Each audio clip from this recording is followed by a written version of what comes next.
Hey guys, before we get this party started, just want to give you all a heads up. This episode with Drew Watson, the founder of HopsNPie Denver, we actually recorded right as he was launching the Berkeley Donuts concept. They had been open like a week or so. And we were going through some old episodes because these were like all pre-COVID that were supposed to go during when the restaurants were all shut down. But we polished it up. Hopefully it works, plays well, and y'all enjoy it. If you enjoy the episode, would y'all mind going on to iTunes, go on to Spotify, go on to whatever platform you listen on, and give us a review, preferably 5 stars, but whatever you think we're worthy of. Obviously, the audio is shit, but that's always the case, and the editing as well. But we hope y'all enjoy it. We appreciate y'all's support for Season 2, and hopefully there's more cannabis and more food content coming at you. And don't forget to check out HopsNPie over on 39th and Tennyson. Places fire pizza, dank-ass donuts, and everything else on the menu slaps hard. Zane, hit the music.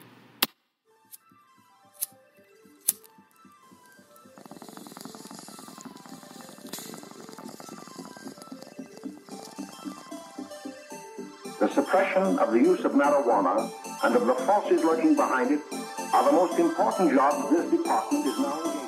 In 1930, the records on marijuana in the Washington office of the Narcotics Division scarcely filled a small folder like this. Today, they fill cabinets. Welcome, ladies and gentlemen, Coloradians, and everyone that's smart enough to listen from the outside.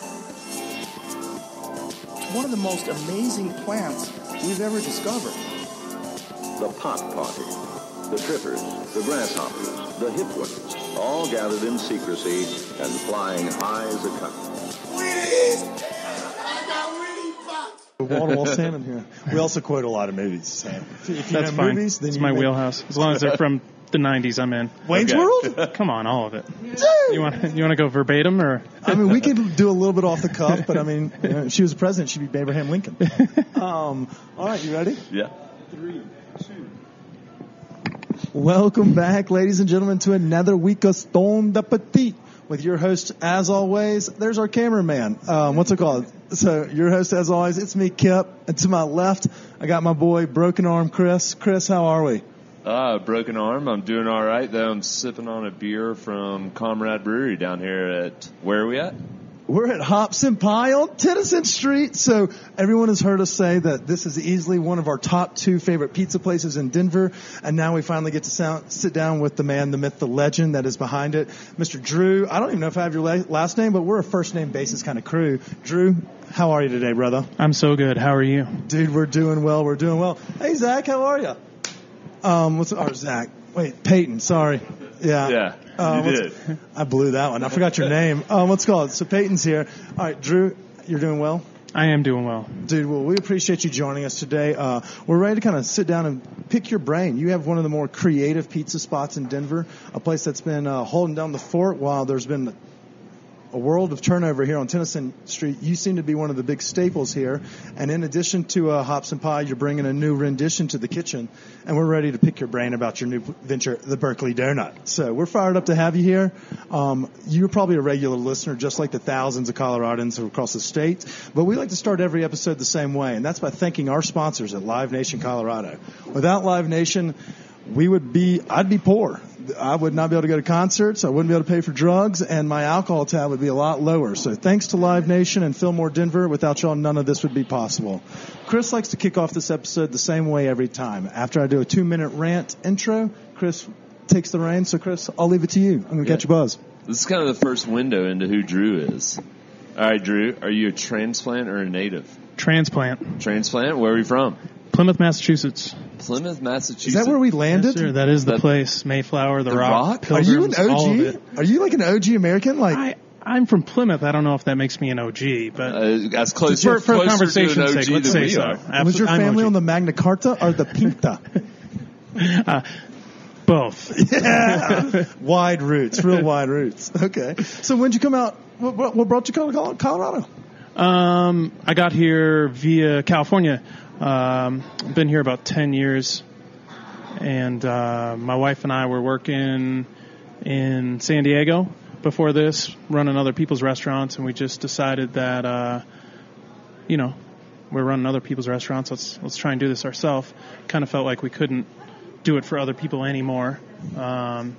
So you made so much money for them, you're like, fuck, why am I giving them the last dollar when it should be coming into my pocket? Something like that. It was getting hard. Yeah, it was getting hard. And her brothers lived here, and the beer game is so strong that we just thought this was the right place for HopsNPie.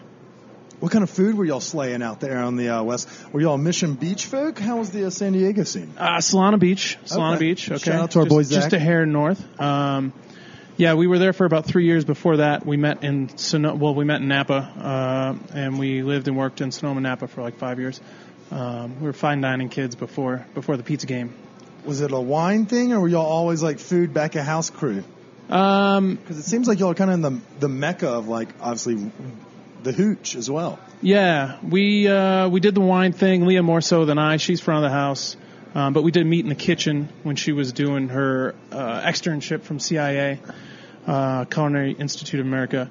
We were both working the line at Julia's Kitchen at Copia, and that's where we met, and we just kind of took it from there. Very nice, very nice. So it seems like you've kind of had the ability. Did you work in the kitchen? Like, how'd you figure out that was your jam? Did it start back in Plymouth, where the rock landed on us? Yeah, the rock landed on us, which made us a tourist town. As well as a fishing and cranberry town, so jobs were slim outside of tourist type things. So restaurants, I got a gig in a restaurant when I was a young teenager, a diner, scrubbing dishes and worked my way up to flipping eggs and pancakes, and kind of I got hooked, man. This sounds a lot like the beginning of Kitchen Confidential. I'm just going to go ahead and throw that out. Best book ever. Thank you. Hold on one second, though. Cranberry farms are big in Plymouth? Huge. Is that where, like, the Ocean Spray commercials? Where they're walking around in those? Yeah. I think they call those bogs. They are bogs. Good job. Did you know that? I don't know if you know this, Chris, but I read current affairs. Wow. I read Twitter, so that counts. I don't know. Those things always look like fun. I don't know what you would do in it, but... Yeah. They are fun. Okay. You're right. Solid. Okay, so we fast forward. How did y'all figure out that this was going to be your niche? Is that how you say that? I don't know. Dumb luck. I mean, we never had made pizza before. So you didn't have a plan to open up a pizza joint? We did when we moved here, but that was just kind of something we dreamed up because we were going to Pizza Port a lot, living in Solana Beach. Ooh, yeah, and that's good. We're just switching over from being super wine heads into craft beer because it's a good scene there. Yeah. Stone is down there? Yeah, Stone, Green Flash, Lost Abbey. So many. There's so many. We'd go on forever. And so we just got into craft beer, and we're like, well, we want to do our own thing. We love pizza, and, one of the good things about being fine dining kids is you know how to make things from scratch, like across the board, especially the longer you did it, the better you are. So we got a lot of practice in and decided to do this, and we started putting together formulas, and here we are. So where were y'all testing these pies before you? Was it in your sister-in-law's kitchen? Like, how did you figure out that? Kitchen? It was anywhere. Anybody who was willing to eat pizza for the 1,000th time, I was stuffing it down their throat. My friends, chef buddies, family members, anyone. Were y'all going? Do you have like a particular style you like? Were y'all going for anything in particular, or were you just like, let's just see what works? Yeah, pizza's one of those weird things, man. It's the most personal food, I feel like, right? Wherever you grew up, that's what pizza is to you. You know, if you're from New York, I get a lot. Well, I'm from New York, so. Or right. If you're from New Haven, Connecticut, or if you're from St. Louis, or, wherever. There's so many different kinds of pizza, and wherever you grew up, what the fuck is St. Louis style pizza? They use Provel. It's a cheese, and it's kind of weird. Google it. Super thin. Yeah, and it's different. Super thin. Yeah, or you got Detroit style, before. You got Chicago. I grew up in Alabama, so we had like pizza and Papa John's. Yeah. Don't forget Little Caesars and Dom's. Yeah, and Hungry Howie's. And it suited you, right? Though it was delicious, yeah. I mean, at the time, exactly. Because I didn't know any better. How much comfort is there in that for you? Nowadays, I find comfort in other pizzas. That's very common. But I mean, like every now and then, I worked at a Pizza Hut one time, Yeah. so I can. Yeah. I worked at a multitude of restaurants that also did pizza as well. Old Venice Pizza Company. But it oftentimes was one of those things where, like, once you saw the sausage made, you were like, I don't know if I want to eat here after the fact. But at the same time, I wasn't necessarily the most studious employee. Minus being punctual, that was about the only quality trait I had. That goes a long way. Thanks. Yeah. Especially in a pizza kitchen. Unless you come in just totally baked and they're like, all right, you just got to go home. Like, you are about as useful as a bag of dicks. So, I mean, we all grew up on different things, but I guess you kind of got to meld them all. And did Colorado have their thing when you got here, or was it Bojo's? No offense to Bojo's. I guess I would say Bojo's is, right? Like, that's the Colorado pizzeria, right? Yeah, that's what they say. We, kind of had it all in mind before we came here. So I tried to take a little bits from different genres of pizza, kind of make a melting pot of pizza. So, we have the pan pizza, we got the Detroit pizza, we got the thin crust pizza, we got the artisan pizza, so it's a little bit of everything. All right, so let's talk something before we dive into y'all's menu and a little bit more about HopsNPie and the Berkeley Donut thing. Sure. We're going to do a quick fuck, marry, kill. Detroit style, thin crust, stuffed crust. Fuck, marry, kill. Those are all Pizza Hut. So our national brand. Which one would you fuck? Which one would you marry? Which one would you kill? I'm really into Detroit style. All right, so is you going to marry it, or do you just want to do a one and done bangarang? I think I'm marrying it. All right. Yeah. Got that Michigan love. Yeah. All right. I'm writing this down for our listeners at home so we can necessarily gauge it at the end. All right. And then which one would we have sex with? Which pizza would you stick your dick in? I'm having a conversation with myself. You just threw this on me. Stand by. Thin crust. Is that okay? And then I threw in that stuffed crust because it wasn't one of yours, so I didn't want you to have to murder something on your own menu. You're a kind man. Yes, sir. Thank you. Yeah. A lot of people said that. I bet. Shout out to Aubrey's son, Levi. He wrote that letter about me, remember? Yeah. Okay. Yeah, stuffed crust pizza is just not. It's just stupid. It's clown shoes. Exactly. Thank you. If you don't have a good Stay in your pie lane. pizza, then you have to start tricking out your crust. Yeah. So that's the problem. That's why there's such thing as cheese sticks or mozzarella sticks. Yeah. Like that's what those are for. Do you call them mozzarella sticks up there, or do you call them cheese sticks? Or coming from Massachusetts / Cali, are they Moz sticks? Mozzarella sticks. Yeah. Okay, all right. I called them cheese sticks growing up, but it's a regional dialect thing. So I guess we can still be friends. That's fine. You sure? Yeah. All right, cool. Yeah. All right, so now we got that awkwardness out of the way. Suck it, stuffed bread. Cheese sticks, half-wits. How do you come up with these recipes, and what's your favorite one that you've ever put out there? And I'll go second. Okay. How? I try and think of like meals I like and figure out how to put that on top of a pizza. And sometimes it works and sometimes it doesn't. Yeah, that's honestly it. That's right. it. That's it. I try like mashed potatoes, fried chicken, gravy. I love that. Let's put it on a pizza, see how it works. Maybe it does, maybe it doesn't. To be honest, that's fucking great. genius. All right. So before you say the biggest one that you like that you put out, what's the biggest fail where you tried to put a dish onto a pizza? Anchovies? No, it's even better. Yeah, it's even worse. However you want to look at it. Yeah, we had a smoked salmon one a long time ago, and I honestly can't remember all the fixins, but it was fucking gross. Oh man, yeah. I mean, I don't know.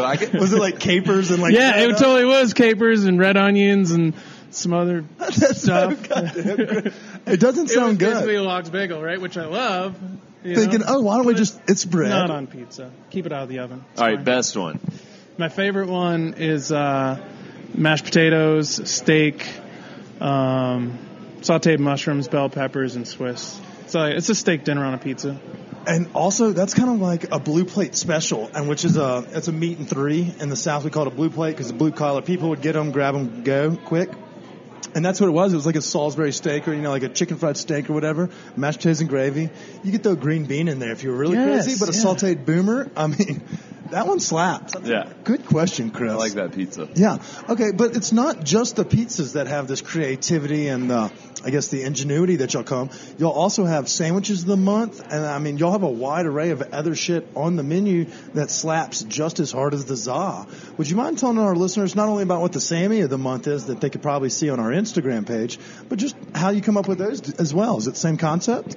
Kind of similar, just like what all the things that I really love to eat, and try and figure out how to jam it in a sandwich. This week we got a 5-spice fried chicken and a Korean style barbecue sauce with miso veg, sriracha aioli. So it's kind of all those things: sweet, savory, spicy, crunchy, texture. What was that aioli again? Sriracha. Okay. See, when you add something that has like an actual flavor to it, it's not just like a fatty compound that's helping meld the sandwich together.